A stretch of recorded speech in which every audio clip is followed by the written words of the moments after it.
Smooth ice पर चलना इतना मुश्किल क्यों होता है, जबकि रफ ग्राउंड पर चलना आसान होता है?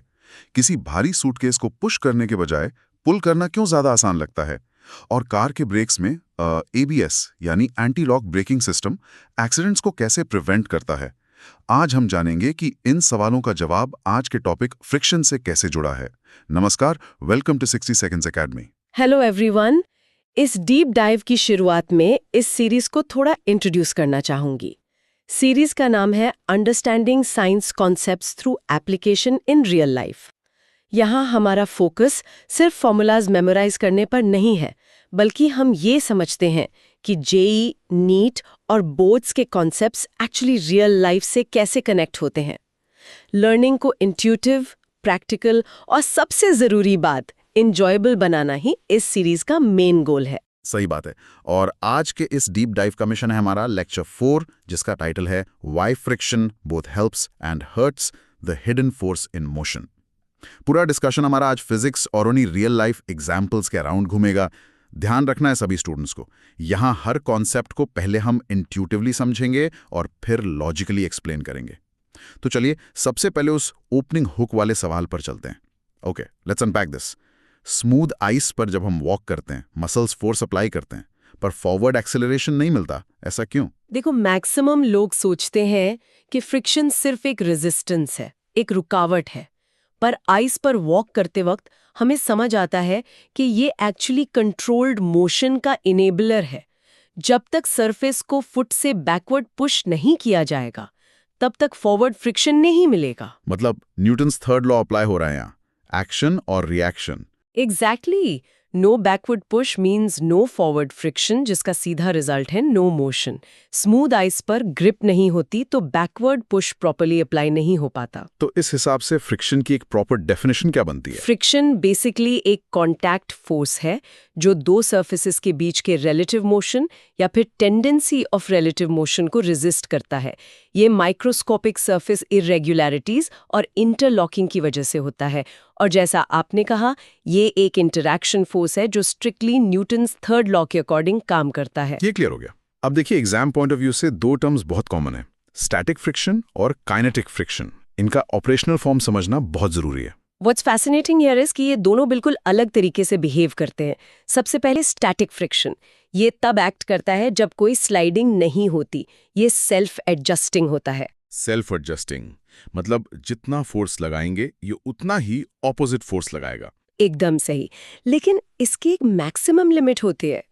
इस मैक्सिमम वैल्यू का फॉर्मूला है Fs इज लेस देन और equal to mu S into N. यहाँ mu S coefficient of static friction है और एन हमारा नॉर्मल फोर्स है। और जब लिमिट क्रॉस हो जाती है और ऑब्जेक्ट एक्चुअली स्लाइड करने लगता है, तब क्या होता है? तब काइनेटिक फ्रिक्शन पिक्चर में आता है। जब स्लाइडिंग हो रही होती है तब ये एक्ट करता है। और ये सेल्फ एडजस्टिंग नहीं होता, बल्कि एक कांस्टेंट मैग्नीट्यूड का होता है। इसका फॉर्मूला है Fk is equal to mu k into N. Okay, तो यहाँ एक की टेक अवे जो सभी स्टूडेंट्स को ध्यान रखना चाहिए वो ये है कि हमेशा mu S is greater than mu के होता है। स्टैटिक फ्रिक्शन की मैक्सिमम वैल्यू काइनेटिक से बड़ी होती है। बिल्कुल। और ये इनइक्वालिटी आगे चलकर ब्रेकिंग और इंक्लाइन प्रॉब्लम सॉल्व करने के लिए बहुत इंपॉर्टेंट है। इसको विजुअली समझने के लिए चलिए एक ग्राफ डिस्कस करते हैं। हाँ, the friction versus applied force graph, ये एग्जाम्स में हाईली टेस्टेड है। तो हम सब विजुअलाइज करते हैं कि एक ब्लॉक रखा है और उस पर अप्लाइड फोर्स धीरे धीरे इंक्रीज हो रहा है। राइट। तो इसमें 3 स्टेजेस होती हैं। स्टेज 1 में ऑब्जेक्ट मूव नहीं करता। यहाँ static friction exactly applied force के इक्वल इंक्रीज होता है। ग्राफ में ये ओरिजिन से एक स्ट्रेट लाइन की तरह ऊपर जाता है। फिर आती है स्टेज 2। यहाँ स्ट्रेट लाइन अपने पीक पर पहुंचती है। ये पॉइंट है जहां स्टैटिक फ्रिक्शन अपनी मैक्सिमम वैल्यू पर होता है। Fs max is equal to mu S into N. ये पीक पॉइंट है। फ्रिक्शन में एक सडन ड्रॉप आता है। वो ड्रॉप होकर fake F is equal to mu k into N बन जाता है, जो ग्राफ पर एक फ्लैट हॉरिजॉन्टल लाइन बनाती है, उस पीक से थोड़ा नीचे। ये ग्राफ हमारी रियल लाइफ से बहुत डीप रिलेशन रखता है। किसी भारी ऑब्जेक्ट को मूव करना शुरू करना उसे मोशन में रखने से ज्यादा मुश्किल क्यों होता है, ये इससे क्लियरली प्रूव होता है। एकदम। स्टार्टिंग में पीक स्टैटिक फ्रिक्शन ओवरकम करना पड़ता है, पर एक बार चलने लगे तो काइनेटिक फ्रिक्शन कम होता है, तो पुश करना आसान हो जाता है। इसीलिए जर्क्स लगाने से हेवी ऑब्जेक्ट्स थोड़े आगे मूव हो जाते हैं। Here's where it gets really interesting. Friction की डायरेक्शन। मैक्सिमम स्टूडेंट्स को लगता है फ्रिक्शन हमेशा मोशन को अपोज करता है। जो कि एक बहुत बड़ा मिसकंसेप्शन है। फ्रिक्शन हमेशा मोशन को नहीं, बल्कि रिलेटिव मोशन या उसकी टेंडेंसी को अपोज करता है। चलिए एक एग्जांपल से समझते हैं। एक एक्सेलरेटिंग कार जो रियर व्हील ड्राइव है, इंजन सिर्फ पिछले पहिए घुमा रहा है। अब यहाँ डायरेक्शन ऑफ फ्रिक्शन क्या होगी? ये जेईई के टॉप 1% कंसेप्चुअल ट्रैप्स में से एक है। हाँ, ये ट्रैप काफी बच्चों को कंफ्यूज करता है। देखो, रियर व्हील्स जो इंजन ड्रिवन है, रोड को बैकवर्ड पुश करने की कोशिश करते हैं। इस टेंडेंसी को रोकने के लिए उन पर स्टैटिक फ्रिक्शन फॉरवर्ड एक्ट करता है। ओह, तो फ्रिक्शन ही कार को एक्चुअली आगे धक्का दे रहा है। और फ्रंट व्हील्स का क्या? फ्रंट व्हील्स फ्री व्हील्स होते हैं। इंजन उन्हें ही नहीं घुमा रहा, बल्कि कार की बॉडी उन्हें आगे ड्रैग कर रही है, तो उनका कांटेक्ट पॉइंट आगे स्लिप करने की टेंडेंसी रखता है। इसलिए उन फ्रंट व्हील्स पर स्टैटिक फ्रिक्शन बैकवर्ड एक्ट करता है। Mind blowing. एक ही कार पर पिछले पहिए पर फ्रिक्शन आगे और अगले पहिए पर पीछे। ग्रेट। अब अपने दूसरे हुक क्वेश्चन पर आते हैं। एयरपोर्ट पर एक सूटकेस को पुश करने के बजाय पुल करना इतना इजी क्यों होता है? इसका reason mathematically normal force control में छुपा है। जब हम एक सूटकेस को डाउनवर्ड थीटा एंगल पर पुश करते हैं, तो पुश का एक वर्टिकल कंपोनेंट डाउनवर्ड एक्ट करता है, जो वेट में ऐड हो जाता है, जिससे नॉर्मल फोर्स बढ़ जाता है, यानी N = mg + f sin theta. और हम जानते हैं F = μ × n। नॉर्मल फोर्स बढ़ा तो फ्रिक्शन बढ़ गया। एग्जैक्टली। लेकिन अगर हम सूटकेस को अपवर्ड थीटा एंगल पर पुल करते हैं, तो फोर्स का वर्टिकल कंपोनेंट अपवर्ड एक्ट करता है, जो वेट को थोड़ा कैंसिल करता है। तो इक्वेशन बनेगी N = mg - f sin theta. Normal force decrease हुआ तो फ्रिक्शन भी डिक्रीज हो गया। यही रीजन है कि पुल करना आसान होता है। ये फॉर्मूला का सबसे यूनिवर्सली टेस्टेड एप्लीकेशन है एग्जाम्स में। और इंक्लाइंड की बात करें तो एक और सॉलिड कॉन्सेप्ट है inclined plane and angle of repose. सभी स्टूडेंट्स विजुअलाइज करें, एक सरफेस है जिस पर एक ऑब्जेक्ट रखा है। हम सरफेस को धीरे धीरे एक साइड से टिल्ट कर रहे हैं। एक स्पेसिफिक एंगल आएगा जहां ऑब्जेक्ट स्लाइड करना शुरू कर देगा। उस पर्टिकुलर एंगल पर एक बैलेंस क्रिएट होता है। Downward component of weight maximum static friction के एग्जैक्ट इक्वल हो जाता है। यानी इक्वेशन बनी mg sin theta = μs × mg cos theta. जिसको हम सिंप्लीफाई करें तो mg कट जाएगा और रिजल्ट आएगा tan थीटा = μs। और इस थीटा एंगल को ही एंगल ऑफ रिपोज कहते हैं। ये कितना पावरफुल फॉर्मूला है, ज्योमेट्री और फ्रिक्शन को डायरेक्टली कनेक्ट कर देता है। Huge for JEE.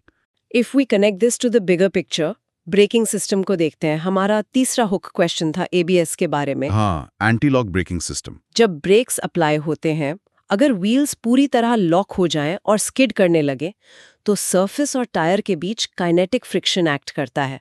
और हम जानते हैं काइनेटिक फ्रिक्शन कम होता है, जिससे कार रुकने में ज्यादा टाइम और डिस्टेंस लेती है। स्टॉपिंग डिस्टेंस बढ़ जाती है। लेकिन अगर व्हील्स बिना स्लिप किए बस लिमिट पर रोल करते रहे तो क्या होगा? तो वहाँ मैक्सिमम स्टैटिक फ्रिक्शन एक्ट करता है। और क्योंकि μs > μk, हमें ज्यादा फ्रिक्शन फोर्स मिलता है, जिससे स्टॉपिंग डिस्टेंस ड्रास्टिकली डिक्रीज होती है। ABS यानी anti lock braking system precisely यही करता है। ये इलेक्ट्रॉनिकली व्हील्स को लॉक होने से रोकता है, उन्हें रोल करने देता है। ये इंजीनियरिंग का सच में ब्रिलियंट एप्लीकेशन है, थ्योरी और प्रैक्टिकल सेफ्टी का परफेक्ट ब्लेंड। एक और पॉइंट जो मोशन से ही रिलेटेड है, हमने देखा फ्रिक्शन मोशन को इनेबल करता है, लिमिट करता है, पर ये एनर्जी को डिसिपेट भी करता है। सही कहा। स्लाइडिंग के वक्त जो वर्क डन होता है फ्रिक्शन के अगेंस्ट, वो मैकेनिक एनर्जी को हीट में कन्वर्ट कर देता है। जैसे हेवी ब्रेकिंग में ब्रेक पैड्स का हीट होना, टायर्स का वेयर एंड टियर, या मशीन्स में energy loss. Friction actually force यानी P1 कॉन्सेप्ट्स को एनर्जी यानी P2 कॉन्सेप्ट से कनेक्ट करता है। बिल्कुल। This raises an important question जो बच्चों के दिमाग में आना चाहिए। क्या स्टैटिक फ्रिक्शन की वैल्यू 0 हो सकती है? हाँ, बिल्कुल हो सकती है। अगर किसी ऑब्जेक्ट पर कोई हॉरिजॉन्टल एक्सटर्नल फोर्स एक्ट नहीं कर रहा हो, जैसे कि एक टेबल पर शांति से रखी हुई एक बुक, उस केस में एक्सटर्नल फोर्स 0 है, तो स्टैटिक फ्रिक्शन भी एग्जैक्ट 0 होगा। याद रखने वाली बात है, फ्रिक्शन एट मोस्ट μ × n होता है। ये हमेशा और हर वक्त μ × n नहीं होता। एक आखिरी कॉन्सेप्ट को टच कर लेते हैं जल्दी से, rolling versus sliding efficiency. Rolling friction की वैल्यू स्लाइडिंग फ्रिक्शन से बहुत ज्यादा छोटी होती है। इसलिए वी इन्वेंटेड व्हील्स एफर्ट कम करते हैं और मशीन्स में बेरिंग्स लगाए जाते हैं ताकि एनर्जी लॉस कम हो। इंजीनियरिंग फ्रिक्शन को ऑप्टिमाइज करती है, पूरी तरह एलिमिनेट नहीं करती। यस, हमें ग्रिप भी चाहिए और एफिशिएंसी भी। यहाँ हमारा यूनिट P1 का यूनिफाइंग मोमेंट आता है। अगर हम लेक्चर 1 से 4 को देखें, लेक्चर 1 में था इनर्शिया रेजिस्ट्स चेंज, लेक्चर 2 में फोर्स चेंजेस मोमेंटम, लेक्चर 3 में फोर्सेस अकर इन पेयर्स, और आज लेक्चर 4 में friction enables, limits and dissipates motion. ये चारों लेक्चर्स मिलकर एक्सप्लेन करते हैं कि रियलिटी में मोशन क्यों स्टार्ट होता है, चेंज होता है, स्टॉप होता है, ग्रिप क्यों चाहिए और हीट क्यों प्रोड्यूस होती है। क्या सफर रहा है इस डीप डाइव का। To summarise everything for all the students listening, friction सिर्फ एक सिंपल रुकावट या रेजिस्टेंस नहीं है। बिना फ्रिक्शन के कंट्रोल्ड मोशन, इफेक्टिव ब्रेकिंग या सिंपली सेफली वॉक करना पॉसिबल ही नहीं है। फ्रिक्शन मोशन को इनेबल करता है, लिमिट करता है और उसकी एनर्जी डिसिपेट करता है। और जहाँ एनर्जी डिसिपेट होती है, वहाँ से हमारा नया रास्ता खुलता है। जब फ्रिक्शन काम करता है तो एनर्जी ट्रांसफॉर्म होती है। जब ब्रेक्स एक स्पीडिंग कार को स्टॉप करते हैं तो उसकी काइनेटिक एनर्जी हवा में वैनिश नहीं होती, वो प्योरली हीट बन जाती है। फोर्सेस मोशन चेंज करते हैं पर वर्क एनर्जी चेंज करता है। इसलिए अगले डीप डाइव में हम समझेंगे energy is never wasted, work and energy explained. मैं तो अभी से एक्साइटेड हूँ अगले सेशन के लिए। पर जाने से पहले सभी स्टूडेंट्स के लिए एक इंटरेस्टिंग सवाल।